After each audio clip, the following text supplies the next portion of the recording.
This is Radio Cairo, and this is the World of Info. My name is Dr. Amr MABROuk. Dua Muhammad is at the control, and today in the World of Info, we have the world of books.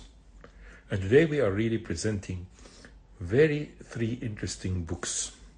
And I believe the books that carry the photographs really, or the paintings, really convey a message that, as they once said, a picture or a photograph or a painting will deliver more than 1,000 words.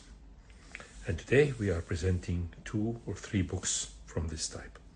The first book is Humans of New York by Brandon Shanton. And the second and the third book are related to one and only Vincent van Gogh. The 2 books about Vincent van Gogh is the Van Gogh Museum and Vincent van Gogh by Vincent van Gogh and co-author Victoria Charles. Really 3 interesting books, and after the break we'll start with the first one. Well, let's start away with the first book. The book is called Humans of New York and by Brandon Shannon, and he has written a very beautiful book, or shall we use the word photographed, a very beautiful book. Brandon Shanton was a gentleman who was working in one of the investment companies in Chicago. He was not that interested in this job, but he was taking it for a living. At the same time, he developed the hobby of photography, and he started using the brand new camera that he has purchased to go at his free time to have photographs of Chicago. Anyone who visited Chicago knows that Chicago is a very beautiful city. And the buildings, the museums, the nature, everything is so beautiful in Chicago that deserves to be photographed. However, by time he found himself photographing people more than he's photographing the buildings or the architecture or the beautiful architecture of Chicago. And he went on doing this, and then suddenly he decided, after being laid off from his job, not to go on purchasing another job in the investment field or in the banking or the financial sector. And he said to his parents, I'm going to start my work as a professional amateur photographer. He went to Philadelphia, where he stayed for a couple of 3 months or 2 or 3 months there, and over there he found himself involved in photography, street photography, and instead of photographing the buildings and the nature, he started photographing people. And that was the start when he decided to leave Philadelphia and go for New York. And for this New York, he has taken it as the place of residence of him and the place of his great project. And to New York, and he was really stunned with the beauty of New York. And as he has dedicated the book that he has later on published, he said, I'm dedicating this book to the city of New York. And he has written, I had this crazy juvenile idea that you were going to make all my dreams come true. And you did. This is how he felt towards New York. And this is how he started his project. He went on this time, in spite of the beauty in the buildings of New York, to photograph people. He would approach people that he would like to photograph because their appearance, because the kindness in their face, because the interesting subjects that he is photographing, and he would just go and approach them and ask them to have a photograph of them. And usually the answer was yes. And he would make a short interview with every person that he has photographed. And he would write a comment about this person. And he started publishing this on his Facebook page. And later on, he started publishing it in a special website. And suddenly, the number of people who were watching this website, the Humans of New York, have increased and quadrupled in days and in months, becoming millions of people. That he decided that he would choose some of these pictures that he thought that they are really deserve to be published, and publish them in this beautiful book. And as you go through the pages of the book, which extend almost more than 500 pages, you'll find photos and certain amount information of or a comment on this page of the book. So, for example, he would have a sort of a photograph of one of the workers who was working, a manual worker in New York, and he's sitting looking straight at the camera, and the comment is, "I'm just figuring out what I want to do, because it ain't this." And this is really very interesting. As we go through the different pages of the book, you can hardly see the idea of how he has chosen to write the words. For example, one of the very interesting pictures is about a groom and his bride wearing official clothes of a groom and a bride, and yet they were until their waist in the river, standing together and looking in the horizon. This is really a very interesting picture. Another picture of a gentleman who was wearing black, and even his smoothie is also black. And pictures of children with their parents, or a lady who has left her sweetheart because her mother told her not to get married to him, and then later on she married him. She met him 20 years later and approached him, and they got married again, and there was a picture of the couple. And the pictures of people who are wearing very bright, beautiful clothes, and the picture of children and siblings staying or standing together, and the questions that he asked them. So what do you think, and what do you think of your brother? And it's always utmost admiration and love between siblings. As we go through the different pictures and of the pages, we find always interesting comments. For example, a beautiful young lady who has some Japanese features, wearing a beautiful kimono and a beautiful setup, and wearing a bag with a special Japanese mark. And he said to her, "I didn't realize that you were advertising something." And she replied very simply, "Isn't everything beautiful is advertising something?" And this is really of interest. And also, he has a group of pictures that tells us that feet tells us very many stories. So feet of people, or barefoot people, or people who are wearing very worn shoes, or people who are wearing very classy shoes, or very special shoes. And all of them are carrying definitely an interesting subject. Of course, the idea that the people who are around and watching them really capturing the moment really makes things really very interesting. As we go through the pages of the book, we find a very interesting page, or an interesting photo of an old man visiting his wife in a nursing home where she has complete Alzheimer. And he said, "I visit her every day. It's not important that she doesn't remember me. What's important is that I always remember her." Another picture of a guy sitting on a moving chair, or a wheelchair, and the person accompanying him tells the photographer, "This gentleman is now 97 years old. He was the champion of barefoot skiing, water skiing, and at the age of 92, he won also a championship. So this is 19, when he was 92 years old. Another photograph of quite an old man who was 99 years old, and he's saying to the photographer, "I am 99 years old. Everything below my head is old and 99 years, but my brain and my mind is very young and is very capable and very able." This is another important photograph, a photograph of a lady telling him that my husband passed away 10 years ago, and on his dying bed, I told him, "What should I do without you? What should I do with all the love I carry for you?"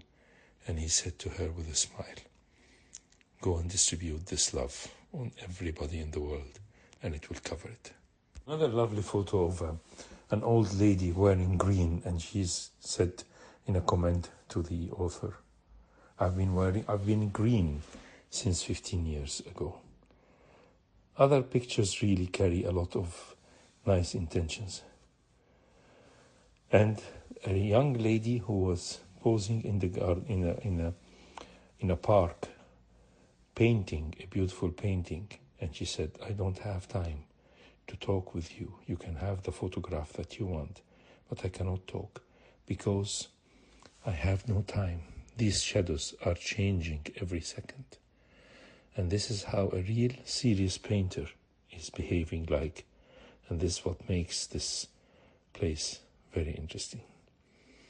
Another gentleman who has lost his both legs, sitting on a wheelchair and having a smile, and asking him, the author asking him, and he's saying, "You always should count your blessings."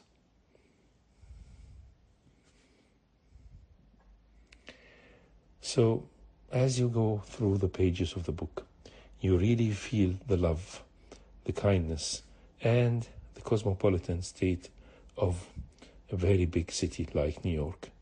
Anyone who traveled to New York would either have a love or a hate relation with New York. But usually it's a love-friendly relation, because in New York you're going to see all aspects of people. You're going to see everybody who is definitely stranger than anyone that you have seen in your life. You'll see poverty and you'll see extreme richness.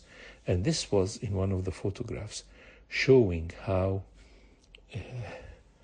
a gentleman riding a very très chic convertible classic car, and he is in streets of New York, and on the sidewalk in the same picture was a homeless man sitting on the ground. And the comment is the abnormal distribution of wealth. And yes, this is some wordings that you can see. Of course, as you can see, these different pictures you can really feel connected with, and you can really feel and understand how to admire these pictures and how you can feel connected. This website is present on the internet. You can always have an access to it. You can increase your information about New York and increase your information about this world. So I think this is a book that deserves to be read, and always I believe that a photograph is worth even more, can deliver meanings of more than 1,000 words. So we'll come back to you after the break. So you're still listening to the World of Info, and today is the World of Books. My name is Dr. Amr MABROUK, and Dua Muhammad is still at the control. And yes, the second part of the program is dedicated to 2 books about Van Gogh. The first book is the Van Gogh Museum, and it's a short covering review of the Museum of Van Gogh. And the third book is Van Gogh, or Vincent van Gogh, by Vincent van Gogh, and edited by Victoria Charles. Well, why Van Gogh? Van Gogh is really a very important artist in the history of painting. And anyone who has had the great chance of watching the work of Vincent van Gogh would have definitely, or will have definitely fall in love with this work. The man has lived a turbulent life, and in this resume about the 2 books, we are going to discuss the biography of Vincent van Gogh and his schools of art, his museum and his life, stimulating you to read more about Vincent van Gogh and feel the love of his work and see through the eyes of despair that led him to commit suicide, the hope and the brightness of the colors he used to transfer to us a lot of positive vibes whenever we see his work. So let's delve in with the life and times of Vincent van Gogh. When comparing Vincent van Gogh's career with those of other artists, it soon became clear that his was one of the shortest in the art history. It wasn't until the age of 27 that he began to work as a full-time professional painter, and he died a mere 10 years later. In his short window of time, Vincent van Gogh, from 1853 and died in 1890, produced a body of works that is not only impressive in size, but also marks the origin of several modern art movements. From the years following his death up until present days, artists have been inspired by his vibrant and innovative use of colors, his expressionism, as well as his uncompromising attitude towards art and life. He was born in the small town of Grootzundend in the Netherlands in 1853. He was a shy and introverted child. At the age of 16, he began working as an assistant at the art dealership Gubel and Co. in The Hague, a company his brother C would also join a few years later. During this time, Van Gogh was reassigned to various major cities, including London and Paris, before eventually losing his job in 1876. Although he loved art, he didn't especially like his join in the art world. After his dismissal, he took an unpaid job at a boarding school in England. Various other jobs followed, not terribly successful. And in 1878, he relocated to Belgium to work as a layman minister and ended up realizing his artistic calling. Van Gogh's career properly began in 1880 after he had moved back to the Netherlands, where he hoped to find work as an illustrator for magazines and newspapers. The first years were difficult and consisted of endless studying and copying prints. Unfortunately, he lacked an innate talent, so it took considerable time before he could draw properly. Imagine that. Van Gogh was incapable of drawing from nature. He needed an object in front of him, but even then, the results were awkward. More often than not, the postures of his figures were rather wooden, with arms and legs being out of proportion. The Hague period saw some touching drawings of figures, and the highlight of his Dutch years, the potato eaters, which is a picture that I have seen myself in the museum. It was made in Nieuwen, Brabant in 1885. After a short period of studying art, Van Gogh decided to go to Paris to live with his brother, who had by this then became a manager of Gubel and Co. It was in Paris that Van Gogh developed the personal style that would optimize his work. Influenced by Impressionism, he experimented with vivid colors and expressive brushstrokes. And of course, this is totally different than the very dark potato eaters, which belongs to his Dutch years. He experimented with these beautiful brushstrokes and also discovered a new source of inspiration in the plethora of Japanese art that was entering the capital at this time. The paintings of the Japanese magazines and paintings that reached France or Paris were very fashionable, and he was very impressed with them, and he had a very beautiful picture of the Japanese style that is you can see in the same museum I'm telling you about. Noise, temptation, and the bustle of the city life began to take their toll on Van Gogh. Anxious, stressed, and in the early stages of alcoholism, he escaped to the tranquility of Arles in southern France. The artist also hoped that life would be less expensive in the country. It was in Arles that he painted his most iconic works, such as the sunflowers and his own bedroom in the Yellow House. And these two paintings really are very touching. If you see the sunflowers, which before Van Gogh were unattractive, cheap flowers that didn't attract the attention of any painter. The use of the drawing and the use of the yellow color and the painting with sunflowers has made this, not only the picture, very famous, but sunflowers as well. As for his own bedrooms, definitely it is beautiful. Already suffering from a deteriorating mental illness, Van Gogh began to experience epileptic seizures. Living together with Paul Gauguin in the Yellow House in the Arles ended in a disaster. In December 1888, he dramatically cut off his left ear and was hospitalized. The unique discovery of a doctor's letter containing information about the cut-off ear aroused great interest. It showed that he didn't simply cut off an earlobe as was hitherto, but he cut his own ear entirely. The combination of his illness and fierce temper meant that the villagers began to fear him. The artist felt he was unable to live on his own and volunteered to be admitted to an asylum in Saint-Rémy. He stayed in the asylum of St. Paul for 2 years, where he was allowed to work in an empty room that he used as a studio. It was a period of great distress. He had various epileptic seizures and feared that time would eventually come that he would be unable to paint or draw. That, of course, was his biggest fear. At the same time, it was also a period during which his star began to rise. Articles about Van Gogh's work were starting to appear. Upon being released from the asylum, Van Gogh moved to Ouvres-sur-Oise, near Paris. There, the local Dr. Gachet would look after him. A very influential physician who tried to save him, and he always in his treatment said to him, "You should work and paint as much as you can to kick out the bad dreams of your mind." In this village, Van Gogh painted his final works before his tragic death on the 29th of July, 1890. Dying from a bullet wound to the chest, it seems plausible that Van Gogh shot himself. Buried in Ouvres, Van Gogh was not alone for long. His brother Theo came to share his resting place only 6 months later.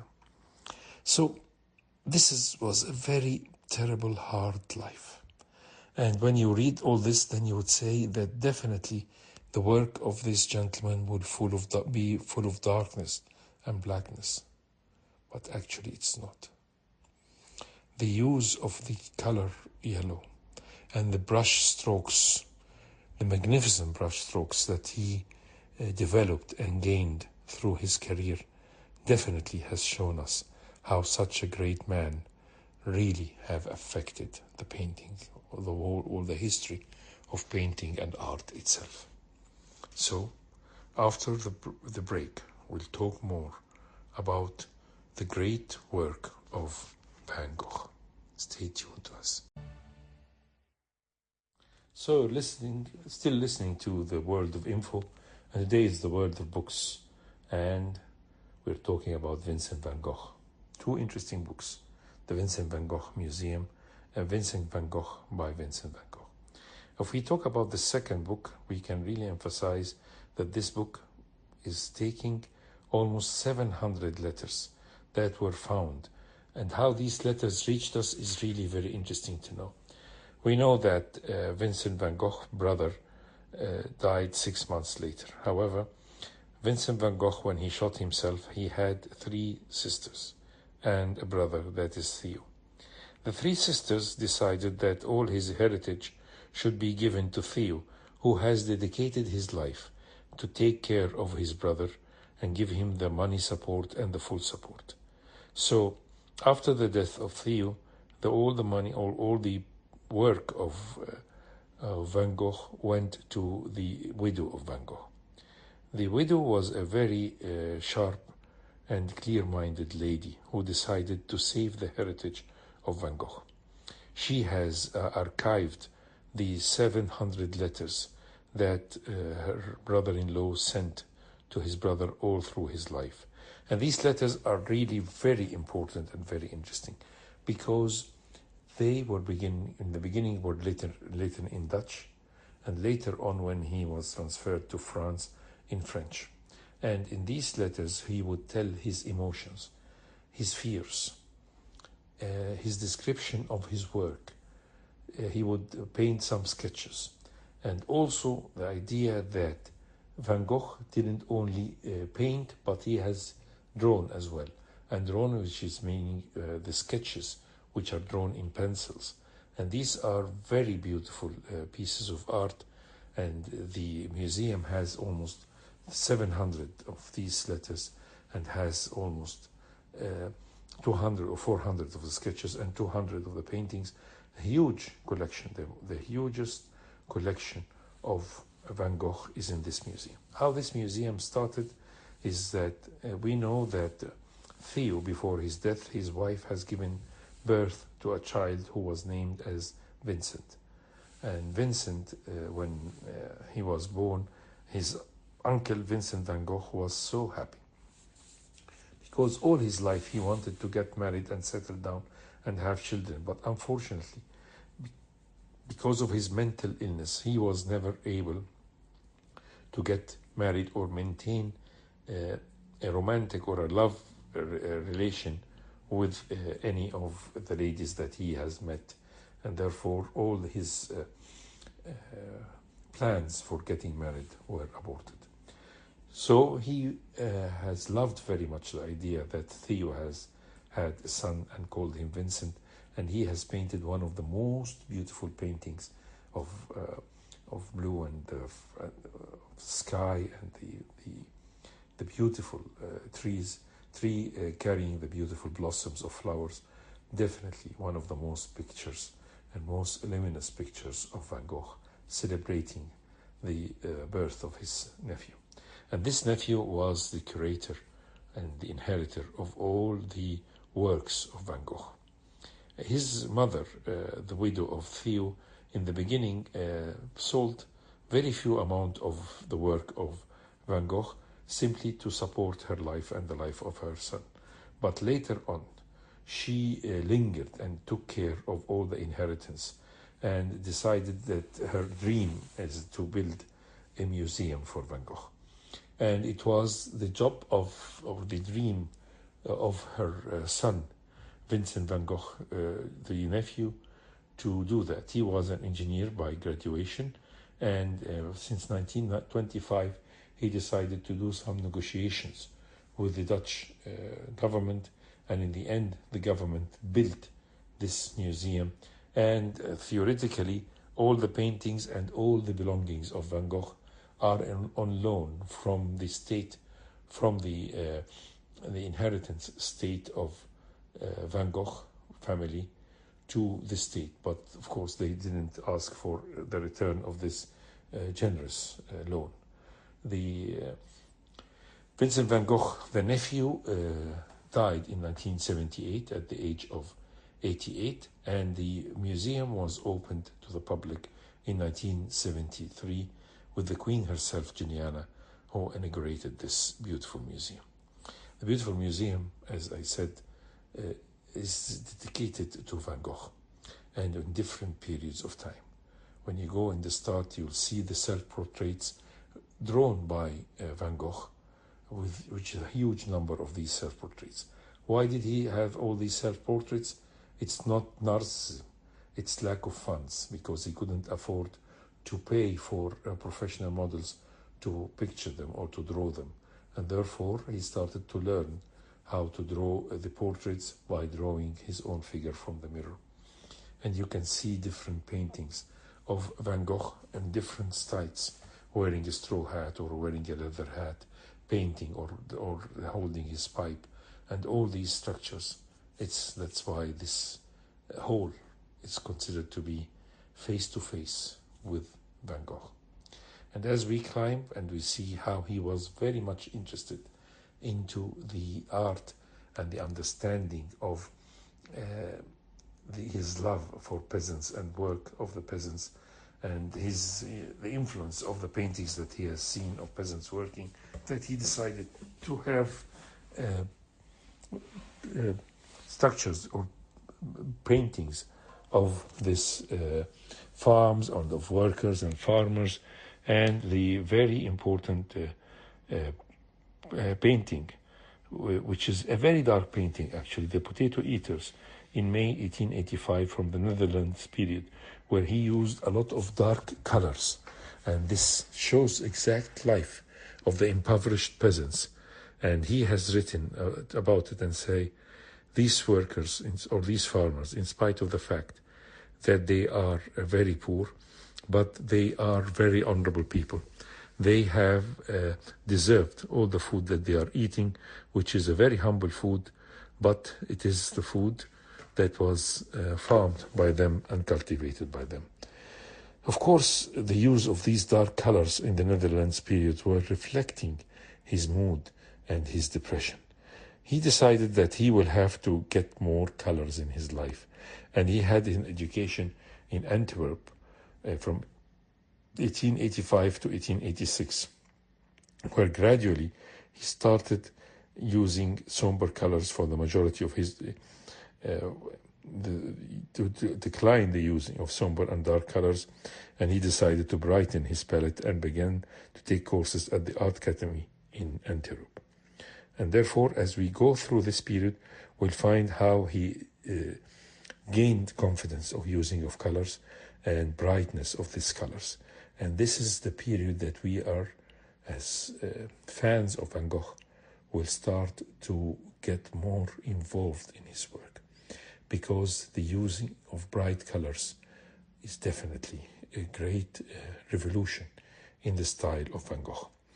In the period from 1886 till 1888, we can see his work starting to brighten, and as he managed to stay in Paris, and the beautiful colors that were used, for example, in the courting couples, or in the from the Theo's apartment, all these pictures and the magnificent use of brushes in drawing is really very interesting. His beautiful oil of canvas of the courtesan, the Japanese picture, and the fashion that he has added, and the use of the frogs and the colors and all these symbols really makes this painting really of very interest to us. He has had a self-portrait of himself as a painter in France, in Paris. And this is a very interesting one, because all the pictures that you see of self-portrait of Vincent van Gogh are really do not show the real Vincent van Gogh. They are more like a study. But his picture drawn, or self-portrait, drawing himself in a self-portrait as a painter, is the real Van Gogh. And we have seen another picture like that, but it was drawn by his friend Gauguin. And this is an interesting one. Gauguin was a great friend of Vincent van Gogh, and they lived together for some time, both of them working very hard in the Yellow House. But they had a lot of quarrels, and these quarrels ended up by him cutting his ear. But during the early period of stay of Gauguin painted Vincent while he was painting the sunflowers. And in the beginning, Vincent van Gogh was not very much fond of this painting, because he thought that he was drawing him as a man with a mad mind or mad looks. But later on, he started to fall in love with the portrait, and he said, yes, this is me, with a lot of electricity in my mind and a lot of tiredness and weakness, but definitely this is me. So as we go through the life of Vincent van Gogh, we'll find how he has gone through the period of metamorphosis. The 2 years in Paris has lingered him. He enjoyed meeting the fellow Impressionist painters. He enjoyed having their company. He enjoyed life and living with them as real true friends. But at the same time, he was feeling unhealthy, and he was feeling that the city is suffocating him. So when he went to Arles in 1888 to 1889, where Paul Gauguin visited him, and the beautiful picture of the Yellow House, and also the period that he has drawn the paintings of the family that he was living next to, of the postman and his children. Really, this is one of the most important masterpieces of Van Gogh. So the harvest and the wheat, and the beautiful picture of his bedroom. The yellow bedroom, the simple as much as it is, and yet it carries a lot of the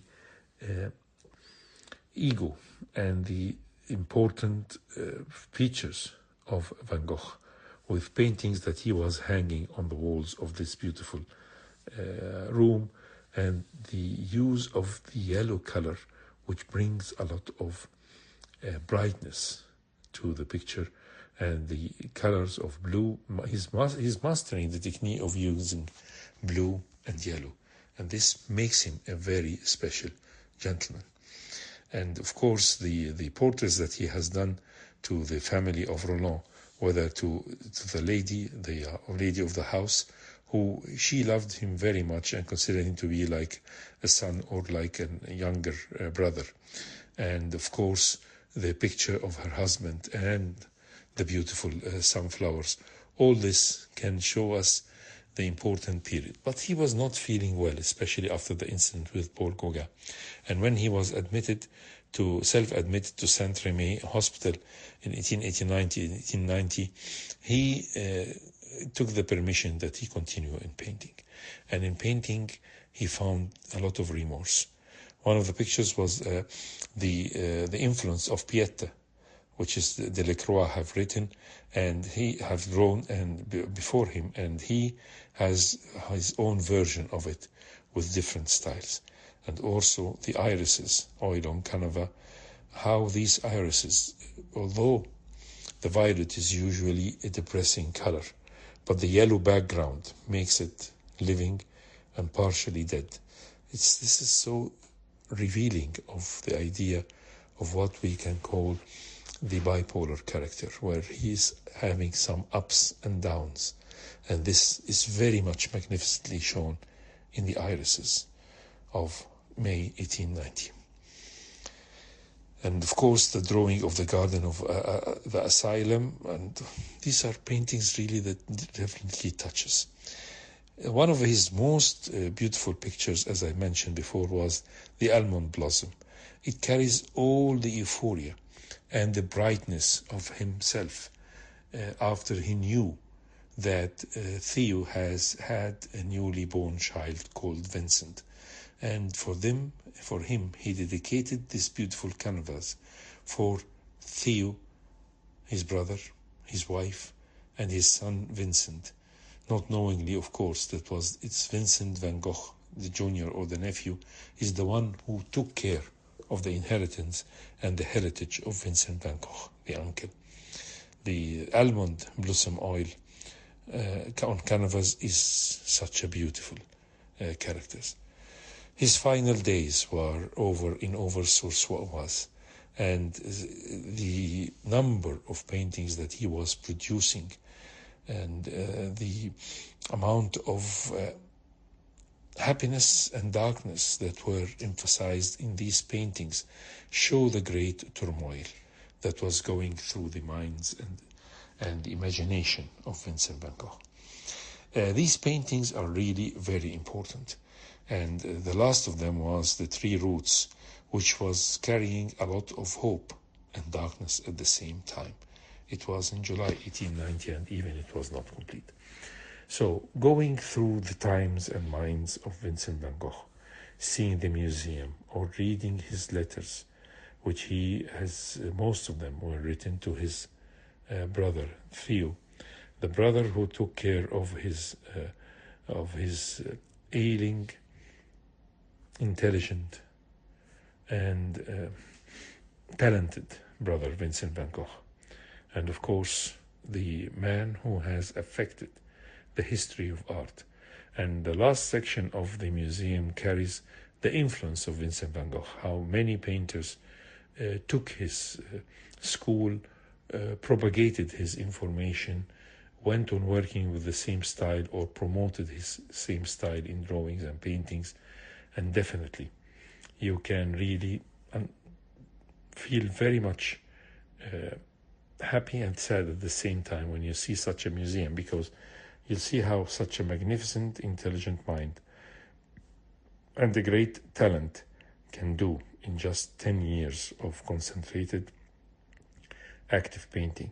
And of course, you would say, if only the psychiatrists at that time were having the tools to treat such a treatable condition of the bipolar situation that he was having, definitely he would have lived more, and definitely he would have produced more. But the myth that he was a madman is not true.